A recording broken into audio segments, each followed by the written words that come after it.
How's it going, Rogues Gallery, and welcome to another Flesh and Blood video here on Red Zone Rogue. Today, we have my top 10 favorite cards for the Monarch set. And I kind of waited to do this video until Monarch Unlimited, came out and was more widely available so folks could actually buy the cards and play with the cards and all of that kind of stuff. I hope you all out there, got whatever cards you need to build your favorite decks or to, test some stuff out, because there's a lot of testing out in this set. We got our new talents. We got like the shadow talent and the light talent. We have some new heroes and a new class. There's a lot of stuff to like in Monarch. And this top 10 list is just going to be my top 10 favorite cards. These are not the best cards in the set, though some of the cards are quite good. Before we get started, I do want to mention that today's video is brought to you by FAB DB, the premier Flesh and Blood deck building and database website. Go ahead and check them out in the description down below. It's the website that I use for all of my Flesh and Blood deck building needs. They are the gold standard, so definitely check that out. And I also want to mention my various affiliate links also in the description down below if you're looking to pick up some of the cards featured in today's video from places like Channel Fireball, Fab Foundry local to me in the Portland, Oregon area, and Red Rat Games from Canada. Using any of those affiliate links and buying any of the cards from there, even like Magic cards from like Channel Fireball, all of that kind of stuff goes and supports me if you like what I do, and I greatly appreciate it. Or you can just, check out my Patreon if you'd like to support me directly. I'd have tiers where I give you cards and booster packs back, but supporting any of the tiers will give you access to the official Red Zone Rogue community Discord, the Rogues Gallery. We talk about like card games, video games, all sorts of stuff over there. Lots of good folks, so yeah, definitely check that out. But without further ado, let's get on with our top 10 favorite cards from Monarch. Alright, so first up we have an honorable mention, and as with all Red Zone Rogue top 10 lists, it is customary at this point to not actually have 10 cards on the list. We're gonna have a little bit more than 10 because, hey, it's my list and I can do what I want, and there's a lot of cards I want to talk about. So there's closer to like 12 or 13 here, including this honorable mention, or maybe not including this honorable mention. We have the Great Library of Solana. So I just had to talk about this card. This is a card that I actually haven't talked about very much on the channel, even though I did pull one. You should go check that video out because that is insane. That was my very first cold foil fabled ever pulled, and I kind of freaked out a little bit. So anyway, what does this card actually do? So it's a light action landmark, the very first landmark card in Flesh and Blood. It has a 2 cost, has no defense, no pitch, but it has some very interesting mechanics. So it says, legendary, you may only have one Great Library of Solana in your deck. I want to also mention that it's a light action. I kind of skipped over that a little bit. You can only put this in a light hero deck. At the beginning of each end phase, if a hero has 2 or more cards with yellow color strips in their pitch zone, they gain +1 intellect until end of turn. Oh man, this card is so good. This card is so sweet. But it also has a little bit of a downside. It says, action, discard 2 cards with yellow color strips, destroy Great Library of Solana. Any hero may activate this ability. Go again. So, very interesting. So there's a built-in way for your opponents to deal with this, but only if they're playing with yellow pitch cards, and that's not usually common. You see a lot of reds, you see a lot of blues, but not a lot of yellows. And that ability there, right, if you are building your deck to take advantage of all these yellow pitch cards like you would, you just get an extra card at the end of your turn, and drawing 5 at the end of your turn instead of drawing 4 is a huge deal because it gives you more cards to block with, and it gives you more cards to plan out your turn with. And most of the mechanics in Flesh and Blood are built around having 4-card hands. So this card's a big deal.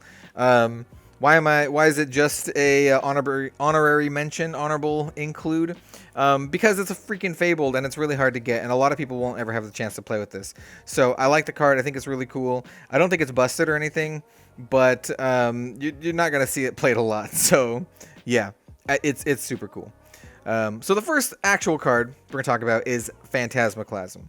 So this card is a Majestic. It's an illusionist attack action with an attack of 9, defense of 3. Has a 3 cost. It's a red pitch card. And this card reminds me of one of my favorite Magic the Gathering cards of all time, Vendilion Click. It says, look at the defending hero's hand and choose a card. They put it on the bottom of their deck, then draw a card. And then it also has the Phantasm mechanic. So if your opponent defends against this card with an attack that has 6 or more, then this card is immediately destroyed and the damage doesn't go through, which is kind of a big downside. But that's an ability there where you get to look at your opponent's hand and then choose a card and have to put it on the bottom. Well, you can choose a 6-cost card or a 6-attack card. And I really like this card for a couple of reasons. I really like this card because it's not a may. You have to look at their hand and you have to choose a card. It's not like you may choose a card, right? So if you look at their hand and it's all like low attack cards, well, you still have to pick one, right? So there's a lot of strategy with PhantasmalFootsteps. I think it's a very high skill cap card. Choosing the right card. So even aside of the Phantasm thing, you know, getting around Phantasm by choosing a 6-attack card, there's still a lot of strategy in choosing the right cards and making your opponent's turn worse on their next turn. So I really like this card. I think it's a really huge, you know, really high skill cap card. And it's just sweet, dude. It's just really sweet. It's kind of like the whole package. The art's really cool and weird. It has a 9 freaking attack. And it's very cool. I like PhantasmalFootsteps a lot, which is why it's on my list. Next up, we have Luminaris. So Luminaris, I think, is the most underrated weapon in Monarch, period. This card is so good. It is so good. And I think people are actually maybe starting to come around to it now. I made a deck tech going over like a big Angel Luminaris build. I think this card is so good. So it's a light illusionist weapon, which is important. So if they print more illusionist heroes, and I'm pretty sure they're going to print more illusionist heroes, they cannot use this because this is a light weapon. So only a light illusionist can use this. So it's very specific to Prism. It also says, during your action phase, illusionist auras you control are weapons with 1 attack and once per turn action, 0 cost attack. So that's pretty sweet. You can attack with your auras for 1 for a cost of 0. Really good. But they don't have go again unless you take into account the second ability for Luminaris, which says, when there's a card with yellow color strip in your pitch zone, illusionist attacks you control have go again. Yo, this is so sweet. Giving all of your illusionist abilities, or your illusionist attacks specifically, go again. So it doesn't say attack action cards. It's all attacks, which includes those auras. So you can have like a massive army of tiny little auras, and they're all like 1 attack with go again, which is super cool. Or you can build it kind of like how I did with a bunch of big angels and have a bunch of yellow pitch cards, and all of your angels have go again, where you can play multiple angels in a turn, especially like the Herald of Air Edition, drawing cards and all this kind of stuff. Luminaris is such a sweet card, and it's kind of versatile too because it lends itself to multiple different kinds of builds. You can build like a very controlling deck with this. You can build a very aggro deck with this. I really like this card, like a lot. It does everything I want to do, and I love like go wide strategies, and that's what this does. It's super cool. Next up, we're going to talk about one of the cards I just mentioned, the Herald of Air Edition. This card feels busted when you play it. This is a 2-cost card with a yellow pitch. It's a light illusionist attack action, defensive 3 and attack of 5. It has freaking dominate, which means the defending hero can only defend with no more than 1 card from their hand. And it says, if Herald of Air Edition hits, put it into Hero's Soul and draw 2 cards. It also has that Phantasm mechanic that we talked about. So this card just feels busted, right? It kind of forces your opponent to block with their armor. And if they haven't blocked with their armor, or they don't have like a really high defense reaction, this can really go off. If you watched my gameplay video playing my big angel deck versus DM Armada's combo Bolton deck, you can kind of see how this can get really gross. Like playing a Herald, drawing some cards, playing another Herald, drawing some cards, because they all have go again if you're using something like Luminaris. And even if you're not playing Luminaris, if you're doing something else, this card's still gross. It's super good. Drawing cards in Flesh and Blood is a huge deal. It's not very often you get to draw cards in the game, and when you do, it's very good, especially if you can have go again on that card, and especially if the card's an attack that has dominate. So Herald of Air Edition feels busted when you play it. I don't think it is busted, but it feels busted, and that's why it's just a sweet card. And also the art is beautiful too. Just look at that, man. Just look at that. Such a sweet card. Next up, we have a Lumina Ascension. So, just like how I mentioned that that combo Bolton match between DM Armada and myself, there's another match that DM Armada and I played.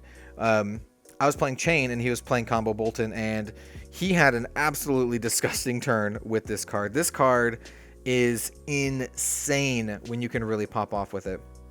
So what does it do? It's a 0-cost card. It's a light warrior action, defensive 3. This is a yellow pitch card. It's a Bolton specialization, so you can only put it into a Bolton deck. It says, until end of turn, weapons you control gain +1, and if it hits, reveal the top card of your deck. If it's a light card, put it into Hero Soul and gain a life. Otherwise, put it on the bottom of your deck. If you've charged this turn, you may attack an additional time with each weapon you control. Go again. So that's a lot of stuff to take in. Just know, if you have 2 weapons, then you can attack twice with each of those weapons. And if you have a card like Courage of Bladehold, those weapons cost 0 to attack with. So you can basically just kind of jam in with all of your weapons, you know, at least 4 times if you can kind of give them go again. And Bolton is really good at giving those weapons go again if he has stuff in his soul. And what does Lumina Ascension do as well? Well, it can also put cards into your soul. So this card is the real deal. It can kind of really go off in Blitz, right? It's such a sweet combo in Blitz. In Classic Constructed, not as much because you don't have that life, you know, that low life to really pressure them in and, you know, almost kill them off. Whereas in Classic Constructed, they can kind of just take it, and then you're just left with like no equipment, and you've already kind of, you know, blown your load kind of. So I still think it's really sweet, and I still think it's really good in Constructed. It's just not as like OTK as it is in Blitz. If it works in Blitz, like when it does work in Blitz, it's gross. It's super gross. I've been on the receiving side, and just like it feels like insurmountable. But there's also times where it's not. Once again, watch that video between DM Armada and I, my Angel Prism deck versus his combo Bolton deck. You'll see, man. You'll see. We have back-to-back turns where he pops off with Lumina Ascension, and then I pop off with the Herald of Air Edition. Still a sweet card. I can't wait to play with it myself. Next up, we have Phantasmal Footsteps. So this card, I love everything about this card. First of all, the art is beautiful. Look at the background. There's like some floating castles. It's very like whimsical and mysterious. So this is the Illusionist equipment, the legendary Illusionist equipment. You could put this on any Illusionist, by the way. So when Legend Story Studios releases another Illusionist, you can slot this right on into your Illusionist deck. And it has some really interesting abilities. So the first one says, the first time an Illusionist attack action card you control is destroyed each turn, you may pay 1 resource. If you do, gain an action point. So that really helps, you know, make them blowing up your phantasms not as bad, because once again, you can watch that video that I just talked about where my attacks get blown up, and then I use the Phantasmal Footsteps to great effect, being able to get that action point back and then do something else in my turn. So it's not just over. So that's really key. That's a really key card. I think this is actually a very, very important card for any Illusionist player, which is kind of a bummer because it's a legendary, but it's just, you know, it is what it is. It's a really sweet card. But it also says, whenever you defend with Phantasmal Footsteps, you may pay 1 resource. If you do, its defense becomes 1 until end of turn. That's super interesting. This means that you can kind of block almost infinitely with this card as long as the chain's broken and you can kind of keep blocking with it. You can't block multiple times with an equipment on the same combat chain, so just keep that in mind. It also says, if Phantasmal Footsteps defends a non-Illusionist attack with 6 or more attack, destroy it when the combat chain closes. So it's really good at defending small things, basically. 6 or more is a lot, but you can block Kodachis from Ninja all day with this and any other like small attacks. Footsteps is the real deal, man. It's the real deal. It's really good. It's really good. Next up, we have Dimensional Crossroads. I love this card. This is the card that I think I like the most from this set that I really haven't used to great effect. So this card costs 2 to play. It is has a yellow pitch value. It's a Shadow Runeblade action aura with 3 defense. It says go again. Whenever you play an attack action card or a non-attack action card from the Banish Zone, if you haven't played another card type of that type this turn, deal 1 arcane damage to target hero. If you lose life during your turn, destroy Dimensional Crossroad. Damage causes a loss of life. So basically, if you like end your turn with cards with Blood Debt in your banner zone, this card goes away. This card basically wants you to clear your banner zone of Blood Debt cards every single turn, and it rewards you for doing that because it deals some arcane damage, basically up to 2. If you play a non-attack, it does 1. If you play an attack, it does 1. I think this card's really sweet. It's a little clunky and takes a little while to go off, but when it does, I think it's going to be really cool. I haven't really seen anyone use this to great effect yet. But I think it could be sweet. I think it could be really sweet. I like this card a lot. I really want to play this and break this because I think it's just a really sweet engine card. Just a really sweet engine card. Also, the art on it is awesome. Just super cool. Anyway, next card is my personal spoiler card for Monarch, Mutated Mass. Yes, this was the Red Zone Rogue spoiler card for Monarch, and I absolutely love this card. In that spoiler video, I said it's one of my favorite cards that I've seen, and it still is one of my favorite cards that I've seen. I have tried to get this to work. It is such a hard card to get to work, but I think it's just really sweet. So what does it do? What does it do? It is a 1-cost card with 3 pitch, which is pretty good right there. It's a shadow attack action. It says you may play Mutated Mass from the banner zone. So this is actually not too bad in Chain and not too bad in Levia. It says Mutated Mass's attack and defense are equal to twice the number of cards in your pitch zone with different costs, and it has Blood Debt. What makes this card actually kind of tricky is the defense part, right? The attack part's not too bad, right? If you can just make this into a 4 attack, right? If you just have 2 cards in your pitch zone with different costs, that's not bad, right? A 1-cost 4 attack card played from your banner zone isn't too bad. If you can get it up to 6 attack, it's actually quite good. It's just the defense part, right? It's really hard to pitch cards on your opponent's turn when you're defending, and just having a card in your hand that doesn't defend is a pretty big downside. The fact that it pitches for 3 is really good. I think this card would actually be a lot better if it just had a straight up 3 defense, but it wouldn't be as cool or flavorful if it did. And I like this card. Let me know if you have made a build with Mutated Mass that really works, because I would love to see it. I love this card. I think it's so cool. Not just because it was my preview card, but just I love weird, janky effects like this. And this is like the epitome of weird, janky effects. It's so cool and so janky. Even like the monster on it is janky. If you haven't seen my spoiler video on this, I highly recommend it. It was such a fun video. It took me a little while to do. And yeah, just go watch it. It's something like I've never done before on the channel. Unlike anything I've done before. So yeah, go check that out. Go check that out. It's a fun video. Next up we have, Tear Limb from Limb. This card also reminds me of a Magic card, except this Magic card is Berserk. And Berserk is such a sweet card, and this card is such a sweet card. So what does it do? So it is a 2-cost card with a blue pitch, pretty good. It has 0 defense, which is a huge downside. It's a brute action. 0 defense is a huge downside, just like we were talking about with Mutated Mass. Being unable to block with a card is a really big downside. It says, draw a card, then discard a random card. If a card with 6 or more attack is discarded this way, the next brute attack action card you play this turn gains +X, where X is its base attack. Go again. This card essentially doubles the base attack of your next brute attack action, or action card. This is crazy and awesome. Just imagine doubling the base attack of something like Alpha Rampage, make it into like an 18. Yeah, this is so sweet. You can get like Wrecker ROMs that are 16, like 18. Oh man, there's some sweet stuff here.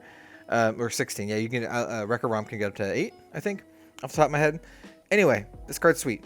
Just keep in mind that it's the base attack, not its total attack. So if you pumped it up with other effects this turn, it doesn't double that. It just gives +X, where X is the base attack. This card's awesome. I love this card. I will probably put this in every brute deck that I make because it is so good. And even if it's not like super consistent, I think when it works, it's going to be spectacular. Like absolutely spectacular. It's such a glass cannon all in type card, and I love it. I love it. This card's so good. It's so sweet. Next up we have Sonata Arcanix. So first of all, this is one of my favorite arts in the entire set. I did buy a print of this. I think you should too if you like the art and support the artist because it is really, really cool looking. It's also really janky and awesome. Like I said, I love really janky stuff. So this is a Rune Blade action, so you can play this in Viserai, which is awesome. It has a defensive 2. It has a red pitch and a very unique cost of X. It says, reveal the top X plus 3 cards of your deck. For each non-attack action card revealed this way, put an attack action card revealed this way into your hand. Then deal arcane damage to target hero equal to the number of cards put into your hand this way. Shuffle your deck, banish Sonata Arcanix, go again. That was a mouthful. But basically what it does is it lets you look at some cards from the top of your deck, and then you get to put attack actions in your hand equal to the number of non-attack actions in your hand, and then you get to deal damage equal to the number of cards that you put in your hand. It's super sweet. Just keep in mind that that X value has to be the same for all of the X's, right? It's like a math equation, right? X needs to be the same for all of the values. So if X is 1, that means this card would cost a total of 2 to play. You know, X1, X is 1, and then X is 1, so 1 and 1. And then you would reveal the top 1 plus 3 cards of your deck, right? So it really only, you can really only play this in multiples of 2, like, or you know, as an even cost card, or 0. You can play this for 0 as well. So you can have X equals 0, or you can have X equals 1. So if X equals 2, then this card would cost 4 to play. If X equaled 3, it would cost 6 to play. It gets worse the more you put in, right? So if X was 4, you would cost 8 to play, and you'd only get a look at the top, 7 cards of the deck? So there's definitely diminishing returns here. There's definitely some weird combo-y stuff you can do with this in Bloodsheath Skeleton.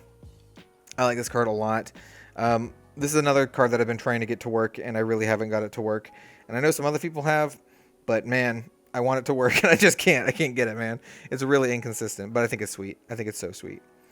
Next up, we have Exude Confidence. This card is awesome in every way. Art is awesome. Effect is awesome. It's just an awesome card. It's a 0 cost, 1 cost card with 4 attack. It's a generic attack action. It has 2 defense. It says, while Exude Confidence isn't defended by a card with equal or greater attack, the defending hero can't play or activate instants or defense reactions this combat chain. It also has an instant ability for 3 resources. Exude Confidence gains +2. Activate this ability only while Exude Confidence is attacking. This card is awesome. This card is so awesome. A 0 cost 4 attack is pretty good. A 0 cost 4 attack that can pump itself multiple times. That is not a once per turn instant. That is just an instant. So if you have a lot of blue pitch cards in your hand and you can kind of go to town, you can pump this card. And then also, it just has this ability where it just makes it really hard to defend against, and also kind of just stifles your opponent's instants and reactions, defense reactions, which is sweet. So you can attack with this card. You know, you can play like something like Nimblism or something. Give this +3, your next attack action +3, and then play Exude Confidence coming in for 7. And so unless they block with a card that has an attack of 8, they can't play instants or defense reactions for the whole combat chain. So that is gross. It totally kind of screws over Wizard because they can't do any instant stuff. They basically have to do it before you play the Exude Confidence, when they would have to kind of, you know, guess that you're going to play Exude Confidence. And they also can't play defense reactions. So Exude Confidence is super sweet, and especially if you can give this go again with, you know, Snapdragon Scalers or Razor Reflex. Oh man, you can have a really, really sweet combat chain here where your opponent's almost helpless. So Exude Confidence is the real deal. It's one of my favorite cards, and I'm going to be playing this in Ninja. I'm going to be playing this in Ranger. Any kind of go wide deck that really wants a card like this, which is a lot. I think this card's sweet. I also think it's a little bit underrated. Maybe not, because the value was pretty high initially, but I think it's really good. Next up, we have another Majestic generic card. There's more than just these two, but I really like this one too. This is Nourishing Emptiness. I actually made an entire video about the artwork of this card. You should go check that video out if you care about the lore and the art, because there's some really interesting stuff going on here. But what does this card do other than that? It's a 2-cost card with 6 attack, pretty good going rate, has a defensive 3, also pretty good going rate because the Exude Confidence only had a defensive 2. And it has a very, very unique effect. It says, while there are no attack action cards in your graveyard, Nourishing Emptiness has Dominate, and if it hits, your hero gains +1 intellect until end of turn. I said that weird. This card is sweet. it has to go in some very specific decks. I can see you putting this in like a wizard deck where it has like no other attacks in the entire deck, or into like a Leviathan Shadow Brute deck where you just banish all the stuff from your graveyard anyway. Yeah, this card's so interesting, and it has such a cool art and flavor, and it has a, I don't know, this card's sweet. This card's just really sweet. How can you not like look at this card and just say that card's sweet? It might not be like the best card because it's very specific, but because of that, I think it's a really cool design, and it's just a really sweet card. Not the best card from the set, but definitely one of my favorites, just because of how cool and unique it is. Yeah, that's all I have to say about Nourishing Emptiness here. If you want to hear a lot more about this card, check out my lore video about Nourishing Emptiness and the death of our heroes. And the final card we're going to talk about today is my favorite card in the entire set. It is Eclipse. I love everything about this card. This is my favorite art in the set. This is my favorite card in the set. I have a freaking playmat from this that Legend Story Studios sent me. They didn't even know it was my favorite art in the set, but I love this. I absolutely love this. This is a 0-cost card for 3 pitch. It's a shadow instant with no defense. It's a legendary chain specialization. So you can only have this in your deck if your hero is chain, and you can only have one of them. It says play Eclipse only if you have played 6 or more cards with Blood Debt this turn. If you have, you may play Eclipse from your banish zone. Then you create an Ursa the Soul Reaper token. And we'll talk about Ursa in just a second. This card, I love it, man. It's kind of a build around, and I really love these kind of like build around cards where you have to jump through all these hoops. It's actually kind of hard to play and hard to go off, but you can do it. I mean, you can do it. It's very doable, especially in Classic Constructed. And once you do, you summon Ursa, the Soul Reaper, one of the very first ally cards in Flesh and Blood. And what does Ursa even do? He's an ally. It says allies can be attacked and can't be defended with defense. They are destroyed when they have taken damage equal to their life. At the end of turn, heal all damage dealt to Ursa. So he basically has to take 6 damage in a single turn to kill him.